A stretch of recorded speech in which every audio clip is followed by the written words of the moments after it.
Hello, everyone, and welcome to the pilot episode of this new podcast that I'm starting, the Old Europe Podcast. So this is something that I've wanted to do on my channel for a while. I've wanted to, basically be able to upload more content because my documentaries take a very, very long time to complete. So I wanted to start something new on the channel, which would allow me to upload more often, more regularly, and just create more content. Before I get into the topic of the video, I just wanted to talk a little bit about what I want this podcast to be and kind of how I plan to proceed. I want to do an episode of this basically 2 times per month, so about once every 2 weeks, something like that. And basically, my whole concept is that I want to choose a topic that is interesting to me and just talk about it for about 30 minutes and, do very little editing because my documentaries, obviously, they're very heavily edited. They take a lot of research, a lot of editing. And here I just want to have like a more chill format where I just talk about a topic that I'm interested in. I'm still going to do some research because I don't want to just talk whatever comes to my head, and I'm gonna take notes and I'm gonna do some research. But basically, I want to just pick topics that are interesting to me and talk about them in a podcast format, and hopefully bring guests in the future because that's going to make my work a lot easier. Because talking to someone for 30 minutes is a lot easier than talking by yourself for 30 minutes.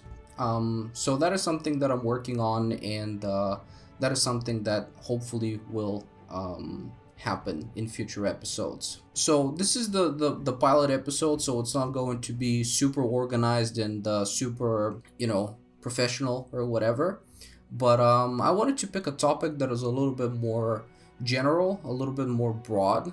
So that's why in this episode I'm going to talk about do we actually know what happened in the past? And I'm also going to talk a little bit about Herodotus. Firstly, as I said, this is a more general topic, and I wanted to pick something more general for the first episode of the podcast. But also, if you watch my channel, you would know that I'm currently working on a documentary about the greco-persian wars, and I'm about, I wouldn't say halfway in. I just finished my episode about the Battle of Marathon. But when I work on a documentary, I get a lot of stuff that I want to say, and sometimes I just don't have the time to say it. I just don't have, I can't put it in the documentary because it would be too long. And this is why this podcast format is great, because I'll be able to talk about these topics that I can't talk about in my documentaries. And so I wanted to touch on Herodotus because in the last episode of my documentary series that I made, I touched a little bit of, on this. I basically said that Herodotus kind of has a reputation of being an unreliable source.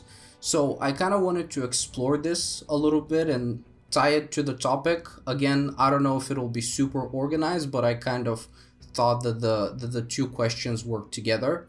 Do we actually know what happened in the past, and is Herodotus a reliable source? So that is basically what I'm going to talk about in this video. And finally, before I start, I just want to urge you to, like the video and subscribe if you like the content. But most importantly, I want to urge you to leave comments, tell me your thoughts, give me any kind of feedback, because it'll be very useful for me to, reorganize the format and to basically improve in the future. So all kinds of comments are welcome. Also, if you want to suggest a topic that I can talk about in the future. So yeah, all comments that you leave, I'm going to read them. I read all the comments on my channel, and chances are I'm also going to respond to the comment. I want to thank you in advance if you leave a comment. It's truly, it would be very, very helpful to receive feedback on how you feel about the format. So one thing that I didn't know about Herodotus is why they call him the father of history. So obviously I knew that they call him the father of history, but I wasn't sure why they call him that, because obviously there were, obviously he's not the first person to write about events that are historically significant. Obviously there are much older sources that we use, and there were people recording these kinds of events long before him. For example, ancient Egypt, that's a very good example. That's a civilization which is a lot older than the Greek civilization, and we have a lot of historical sources from that time. However, after doing a little bit of research, so what I found out is that the thing that is so special about Herodotus is that before him, when people wrote about historical events, they pretty much only focused on the kind of dry, basic information, which is essentially there were two states or two kings who went to war, and this army marched on the other army and they fought, and one side won. And there was no really, like, they didn't really talk about any further details besides that. So the reason why Herodotus is so significant is because he went beyond that. So in his histories, which is basically his work that he's known for, he describes the Greco-Persian Wars, and he's actually the main source. What we know about the Greco-Persian Wars, a lot of what we know about them comes from Herodotus and his histories. So the reason why Herodotus' histories are so important is because he doesn't just write about the war. It's not just about the Persian army marching on Greece and them fighting at Marathon, and before that the Ionian Revolt and so on. But he talks about kind of how people perceived the war, and he interviews people who actually fought, or the descendants of the people who fought. And he, in his histories, he doesn't just try to describe the war, but he tries to explain it. So for example, I haven't read his actual work, but something that I have heard from people who have read it is that they expect it, when they start reading Herodotus' histories, they expect it to be solely about the Greco-Persian Wars. And he starts talking about them, and he talks about them at some point, but then he starts talking about Egypt, and he spends numerous pages describing Egypt. And Egypt was not really significant in the Greco-Persian Wars. I mean, it was part of the Achaemenid Empire at the time, but Egypt is not really significant in any way to the conflict. So the reason why he goes on these tirades and side tangents is that he wasn't just trying to describe the conflict, and he wasn't just trying to talk about this war, but he was also his main goal was to kind of create an encyclopedia of the world. And he went to different places, he traveled, he collected a lot of accounts, and he kind of made a compilation of all the information that he gathered from different people during his travels. So this is why Herodotus is so significant, because he is the first person who did that. And also something else that is important about Herodotus is that there was this kind of entertainment kind of side to his histories, because they weren't just meant as like a scientific work in the sense, which I'm going to talk about in a little bit, but they were meant to be, read in front of an audience, and that is something that Herodotus did. He also traveled around Greece, and he would read his histories in front of a crowd, much like, artistic works such as the Iliad would be read in front of a crowd as well. So even though it was based on a historical event, there was this narrative component to it which distinguished it from sources that came before it. So the information wasn't presented in a dry way, but there was a lot more nuance and a lot more detail to it.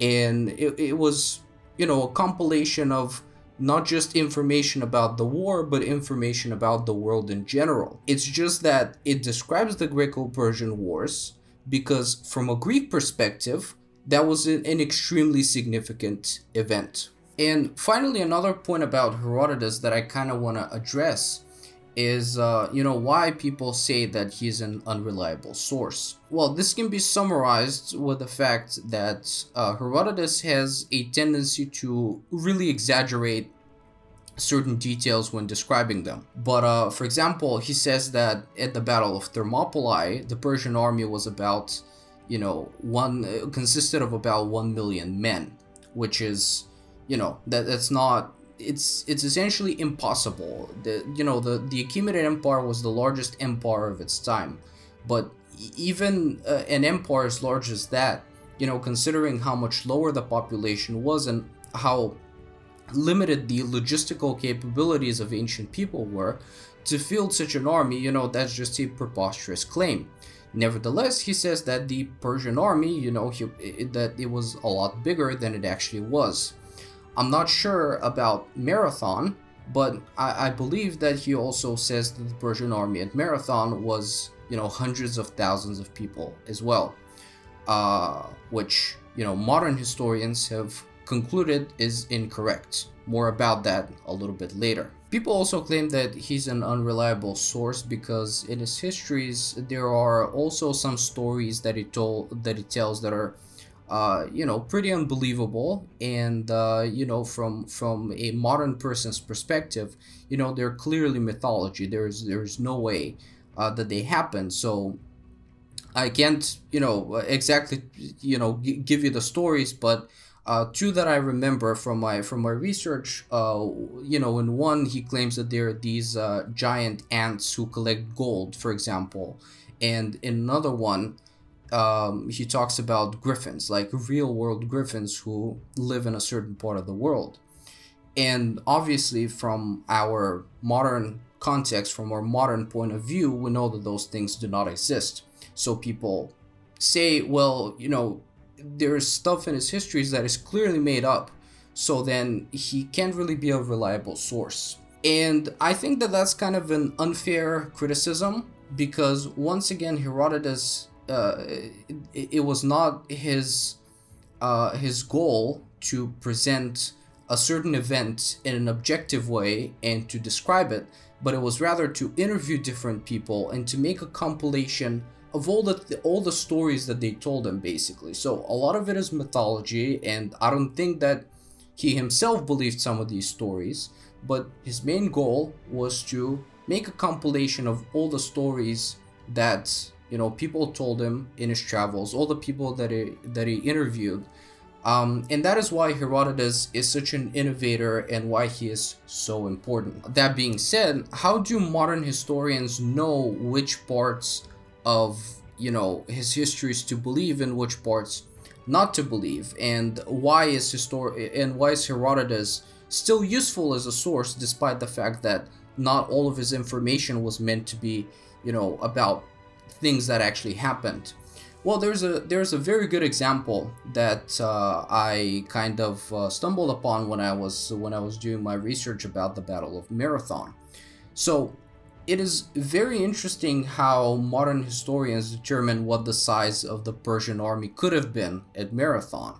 So according to modern estimates, the Persian army consisted of about 20,000 or 25,000 men. And how they came to that conclusion is actually really interesting, and it involves Herodotus. So Herodotus basically says that when the Achaemenid army arrived in Greece, its fleet consisted of 300 triremes, and triremes are basically ancient, military ships.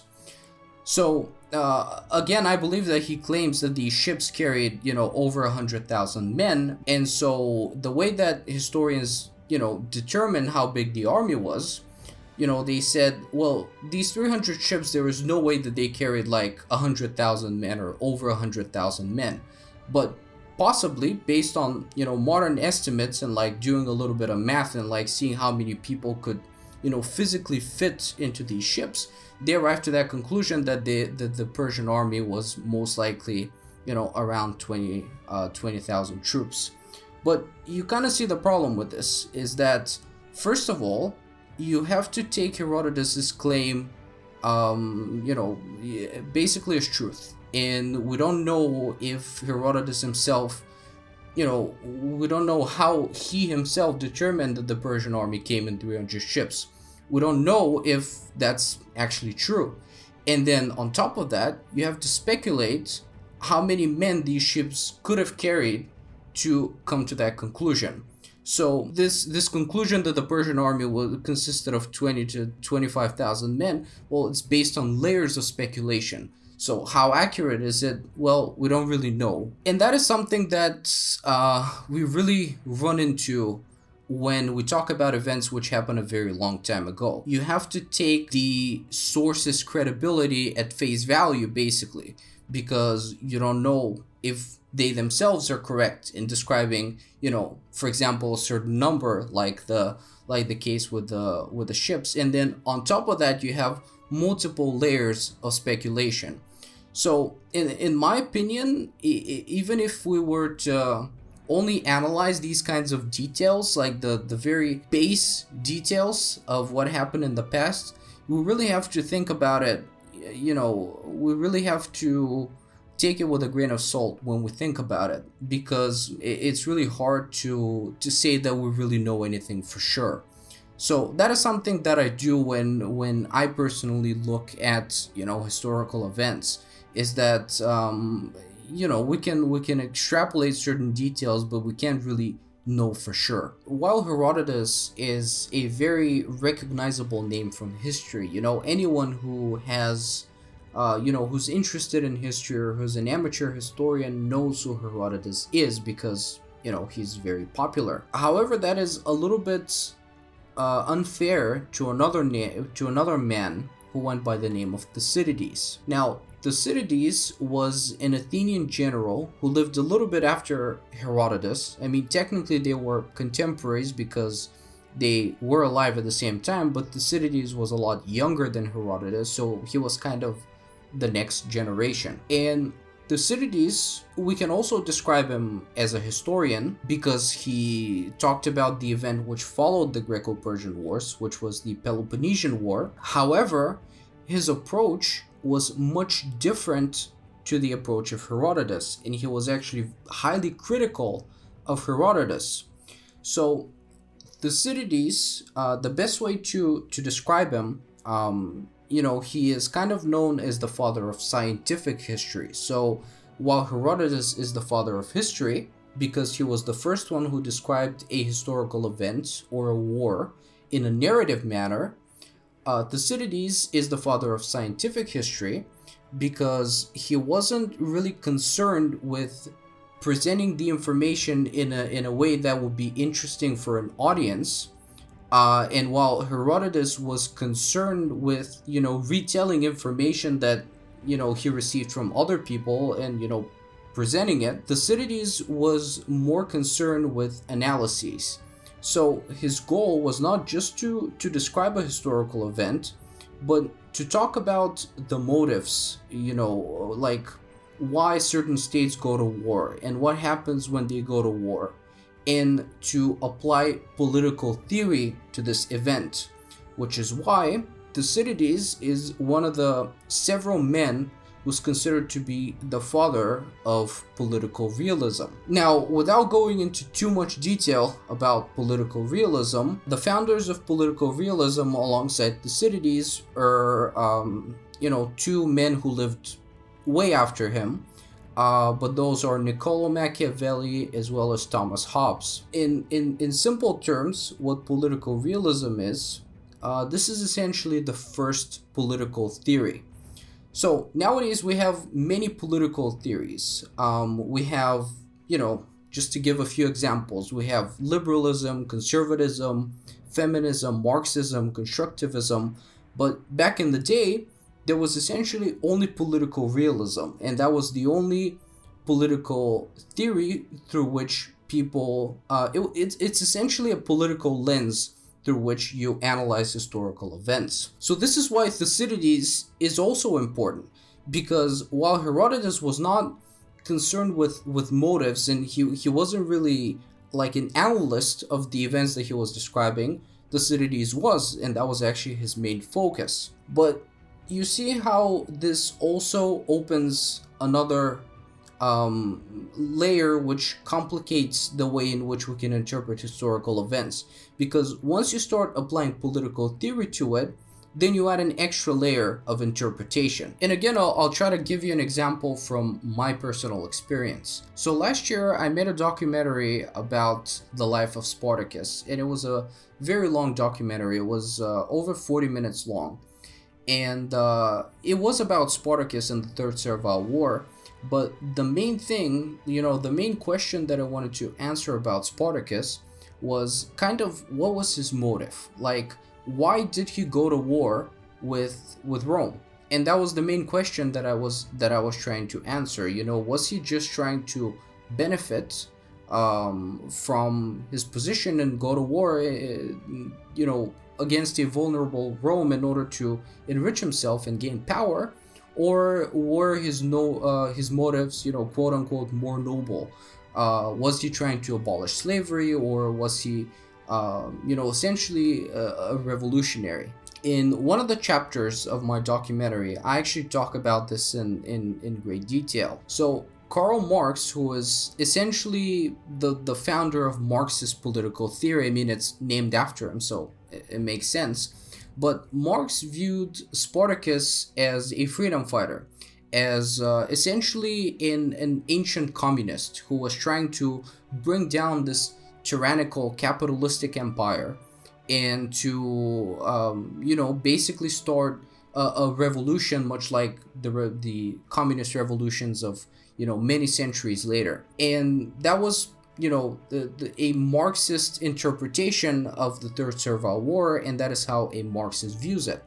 Now, if the same event were viewed through another political lens, for example, the lens of political realism, like, we just talked about, a political realist would say that that is not the case. They would say that, Spartacus did not have these noble intentions of trying to make everyone equal and abolish slavery, but he was rather taking an advantage of his position. He was someone who was trained in combat, likely possessed some kind of, commander capabilities as well.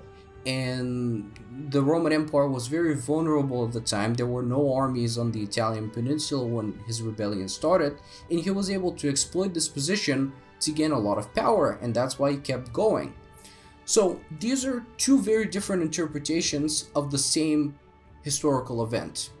So which one is correct? When you look at it through different political lenses, you come to these very, very different conclusions. And also there was something else about the Third Servile War. So when I was, when I was writing my script, I actually decided to use a source in Bulgarian because, well, I'm a native Bulgarian speaker, but also because Spartacus is a very important figure in Eastern Europe, but particularly in Bulgaria because he was most likely Thracian. So we learn a lot about him at school, and Bulgarian historians are concerned with Thracian history and therefore Spartacus as well. So I thought that it'd be very interesting to use a Bulgarian source to create a documentary in English just because I can do it. The Bulgarian historian whom I used as a source described the timeline of the Third Servile War in a different way than most sources which I read in English, which is also interesting.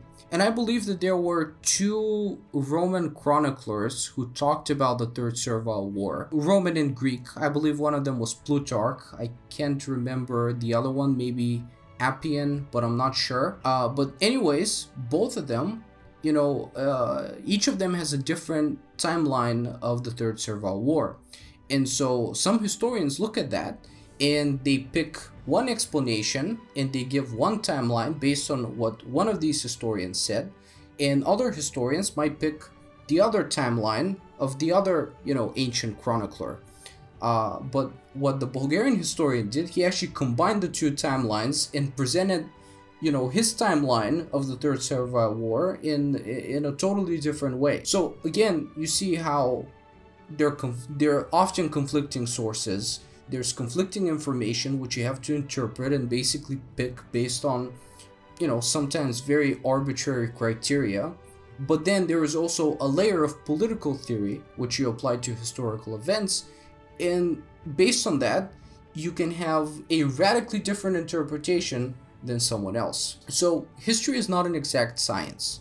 And I think that that is what makes it interesting. We can't really know anything for sure. That's really my opinion, and that's how I view history. You know, when I make a documentary and when I talk about a historical event to you, that's the way that I view it. And a lot of my opinions could be based on very arbitrary observations or, arbitrary choices. But that is my interpretation of it, and someone else might have a different interpretation of it. And yeah, I think that's what makes history interesting. We want to know what happened in the past, and we're, interested in it, but we can only gather evidence and come up with our own theories and explanations for what happened in the past. So as a general conclusion to this video, I think that we can talk about history and we can have these discussions about what happened in the past and come up with our own explanations, but ultimately, because of the nature of history and because of the nature of how we gather information about the past, we should always take everything with a grain of salt. And I think that there could be conflicting explanations that are equally good. Anyway, that's going to be it for this episode. I apologize if it was a little bit chaotic, but once again, I plan to do this regularly, so it's only going to be better as time goes on. I have already picked the topic for the next episode. In the next episode, I am going to be talking about the ancient Olympics and sports in the ancient world in general, and kind of compare them to modern sports. And I have some quite controversial opinions on that topic. So I think that it will be quite interesting. I would say it would probably be more interesting than this episode. Make sure that you're subscribed to the channel to make sure you don't miss that. And once again, if you watch this whole video, thank you. And any kind of feedback, once again, it's highly appreciated. I'll be reading all of your comments and looking forward to them. So that's going to be it for now, and I'll see you next time. Goodbye.